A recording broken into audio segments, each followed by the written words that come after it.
The Architect of Resurrection, Why Malcolm X Was the Ultimate American Algorithm. By John Zerga Jr. You know that scene in The Matrix where Morpheus offers Neo the red pill or the blue pill? It's iconic, but I always wonder about the part nobody shows you.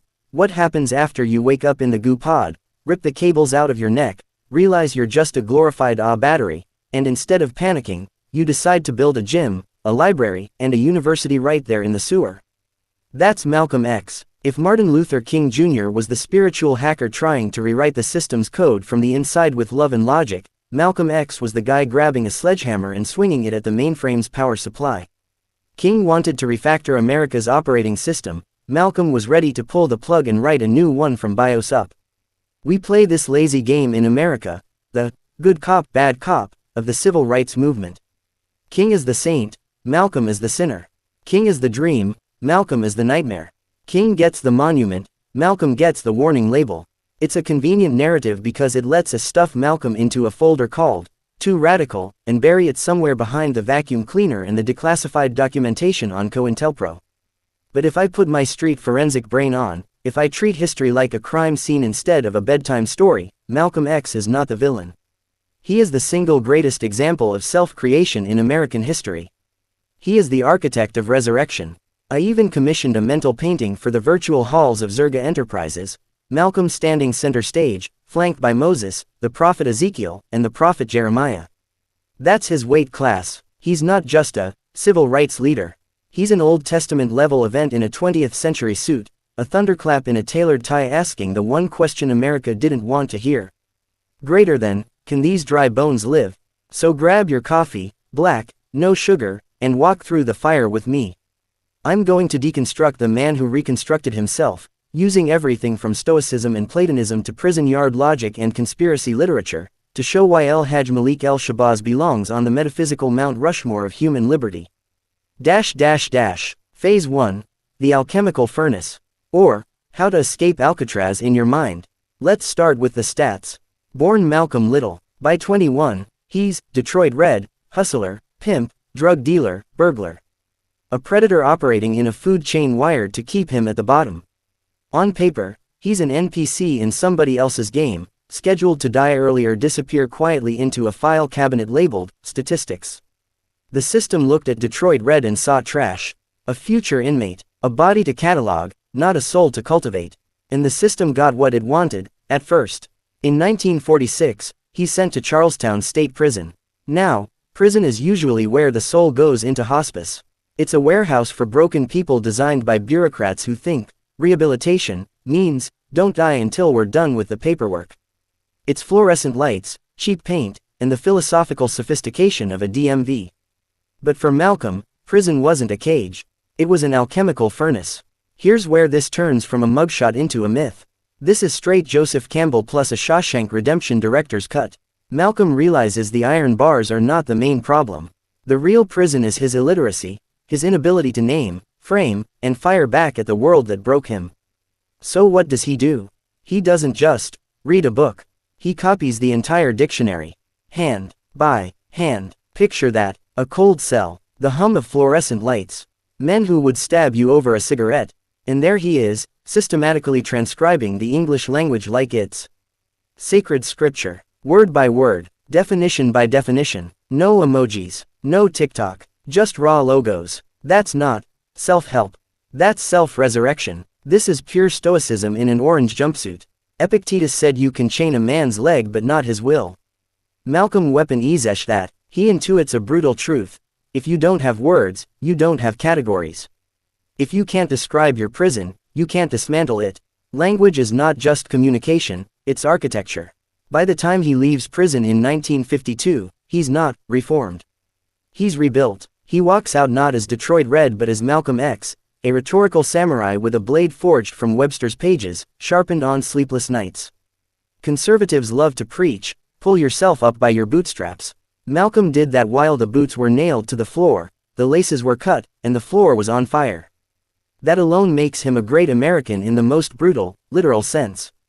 Phase 2. Ezekiel in Harlem. The Valley of Dry Bones and Mental Slavery. In my mental painting, Ezekiel stands to Malcolm's left. In scripture, Ezekiel is dropped into a valley full of bones and told to prophesy until those bones stand up and become an army. No budget, no marketing plan, just bones and a command from God. That was Malcolm's job description when he joined the Nation of Islam, NOI. When Malcolm found the NOI, it was a tiny sect, maybe 400 people in one really wild cosmology.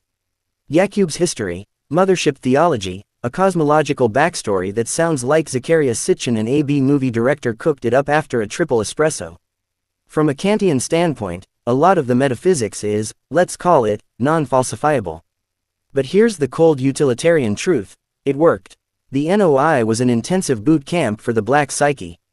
It took men wrecked by alcohol, drugs, and self-hatred, men the respectable churches couldn't reach and the government didn't want, and turned them into sober, disciplined, sharp-dressed soldiers who didn't drink, didn't smoke, and didn't bow. Malcolm became the chief architect of that resurrection. Under his influence, the NOI grew from about 400 members to roughly 40,000. That's a 10,000% jump. If he'd pulled that off with a tech startup, there'd be a Malcolm X building in Silicon Valley and a TED Talk called, How I Scaled a Fringe Cult into a Global Brand. He didn't just preach, he built. He helped grow Muhammad Speaks into a serious newspaper. He organized temples. He constructed an economic and rhetorical ecosystem. But his real genius was diagnostic. Malcolm looked at Black America and saw something deeper than poverty. He saw mental slavery. He argued that the ultimate crime of slavery wasn't the forced labor, it was the theft of identity. You strip a man of his language, his religion, his name, his history, then hand him a caricature of himself and call it freedom. Malcolm's rhetoric was Ezekiel's breath over the bones. Race pride, self-defense, by any means necessary. People heard self-defense and thought violence. But Malcolm was operating on natural law. Every living creature has the right to protect itself. A community that will not defend its women and children is not peaceful, it's being slowly euthanized. By restoring the idea that black men had a duty to defend their families, he wasn't starting a riot. He was restoring the imago Dei, the image of God in men who'd been told they were beasts. He debated Harvard brains and TV pundits and carved them up with surgical logic. It was Socrates in a suit, grilling the sophists of American liberalism. They loved the idea of a Negro, as long as he stayed on the poster and out of the neighborhood. Malcolm forced them to confront the contradiction between their professed ideals and their actual comfort zones. And, like most people who meet a good mirror, they hated him for it. Phase 3. The Global Pivot. From civil rights to human rights, or Jeremiah Goes International. This is the part of the film where the soundtrack changes. In the mythology of my mind, Jeremiah stands at Malcolm's other side. Jeremiah is the prophet who tells an arrogant empire, your bill is due. That's exactly what happens next. In 1964, Malcolm steps away from the Nation of Islam. The man he revered, Elijah Muhammad, turns out to be flawed, compromised, and entangled. It's the classic, kill your hero, moment. Like Luke learning Vader is dad, or Neo realizing the Oracle is playing a longer game. Most people in that situation either double down on denial or burn out completely. Malcolm did something harder. He left. And where does he go? To Mecca. This is his platonic pivot, the cave moment. In Plato's allegory, the philosopher breaks free, climbs out, sees the sun, and realizes the shadows were just hand puppets. In Mecca, Malcolm sees something he's never seen in America. Muslims of every color, blue-eyed blondes and dark-skinned Africans, praying side by side, sharing cups, sharing meals, sharing God. He realizes that white is not a metaphysical evil. It's not a biological curse. It's a psychological operating system, a superiority complex, a domination mindset, a social program. And like all software, it can be uninstalled. He writes that famous letter from Mecca, admitting he'd been wrong about the white devil theology. Do you understand the philosophical courage that takes? From a Kantian perspective, that's moral autonomy in action. He refuses to cling to a theory once experience and reason prove it inadequate. Most politicians today won't admit a mistake in a tweet, even when you screenshot the receipts. Malcolm rewired his worldview in real time. He comes back as El Hajj Malik El-Shabazz, and this upgrade terrifies the control system. Because now he isn't just talking about civil rights, a domestic dispute where the US gets to play referee. He's talking about human rights, which drags the case into the global courtroom. He wants to take the United States before the United Nations for crimes against black people. In forensic terms, he flips the script. The US government is not the judge, it's the defendant. You don't take your case to the criminal court, he said. You take the criminal to court. He travels to Africa, the Middle East, and Europe. He speaks with Nasser in Egypt, Nkrumah in Ghana, Nyerere in Tanzania, and others. He's operating like a sovereign diplomat with no army and no nation, just truth and a passport. He links Harlem to Algiers, Selma to the Congo, Alabama to apartheid. He sees what guys like Joseph P. Farrell call the breakaway civilization, the global elite consensus behind the curtains. He connects capitalism, imperialism, and racism into one unholy trinity. At this point, he's not just a malfunctioning cog in the machine. He's a glitch rewriting the algorithm. If King is like Captain Picard trying to negotiate a peace treaty, Malcolm has gone full Worf with a briefcase, walking into the UN saying, "The Empire is out of order, and I brought receipts." Phase 4. The resurrection of economic sovereignty. Bushido in the marketplace. We need to talk money. Malcolm was preaching, do for self, decades before anybody put it on a t-shirt. He understood something the founding fathers mumbled into their quills: freedom without economic sovereignty is cosplay. He looked at black neighborhoods and saw colonies. Payday Friday, broke by Saturday. Money comes in, flows straight back out to businesses owned by people who don't live there, don't hire there, and don't care what happens after. Closing time. He argued for a closed-loop economy before that was a TED buzzword. Build your own factories, own your own land, grow your own food, control your own supply chain. Not to hate others, but to stop living permanently in someone else's lobby. This is straight Bushido applied to economics. A samurai doesn't whine for rice, he maintains his honor, his discipline, and his capacity to generate his own sustenance. Malcolm wanted Black America to stop begging for a seat in a burning house and start blueprinting a fireproof house of its own. Politically you can vote, philosophically you can think, spiritually you can pray, but if another man controls your rent, your food, your job and your news feed, then on a practical level he still owns your options. He who holds the purse, holds the power. That's not ideology, that's street math. Malcolm saw that integration into a structurally predatory system without economic reform is just a prettier kind of dependency. Call it designer chains. He was not opposed to fellowship across races, he was opposed to standing in line for validation from the same machine that profited from your oppression. In that sense, he was a Neoplatonist of the hood. He believed in ascending from the lower illusions, symbolic acceptance, token inclusion toward higher realities, self-knowledge, self-governance, and self-sustaining communities. Phase 5. The assassination of the pattern. You can kill a man, not a frequency. And then, of course, they killed him. February 21, 1965. The Audubon Ballroom. Shotgun to the chest. Chaos, screams, children watching their father collapse. A scene so brutal that if you put it in a movie, test audiences would say, too on the nose. The official story says it was just an internal feud with the Nation of Islam. That's the surface narrative. And yes, NOI members pulled the triggers. But if you scan the wider crime scene, the COINTELPRO files, the intelligence fingerprints, the, oops, no security that day, details, you see the outline of a familiar pattern. The system does not like glitches. The system especially does not like glitches who learn enough code to crash the program. Malcolm was uniting the field Negroes of the American ghetto with the anti-colonial movements abroad. That's a coalition the establishment cannot domesticate with a holiday sale or a pop anthem.